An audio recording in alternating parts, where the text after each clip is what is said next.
টিকে জেলে ঢুকেছিল আমার ভারপ্রাপ্ত চেয়ারম্যানকে বিদেশে রেখেছে আমাদের দেশের সবগুলিকে দীর্ঘদিন রাখতে দেয়নি। আমরা খুশি হয়েছি আজকে স্বাধীন দেশে এই আমাদের জন্মভূমিতে আমাদের কাছে পেয়েছে।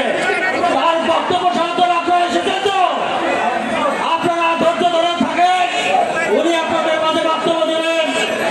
আজকে নীলফামারী জেলা বিএনপি সহ সকল অঙ্গ সংগঠন সকল পেশাজীবী সংগঠন এই শুভেচ্ছা অভিনন্দন আছে জাতীয়তাবাদী দল রংপুর বিভাগের পক্ষ থেকে শুভেচ্ছা অভিনন্দন আমাদের নেতাকে আমাদের মাঝে আসার জন্য। এটা শুধু নীলফামারীর বিষয় না, নীলফামারী আনন্দ না, পুরো রংপুর বিভাগ আজকে আনন্দিত আমাদের নেতার জন্য।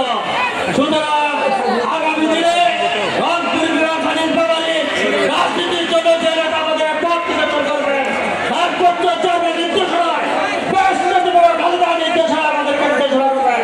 সেই নেতাকে শুভেচ্ছা জানিয়ে আমি আমার বক্তব্য শেষ করছি। শহীদ আমরা খালেদা জিয়া জিন্দাবাদ।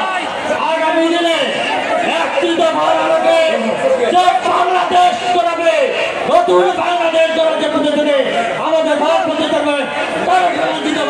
নীলফামারী জেলা বিএনপি জিন্দাবাদ।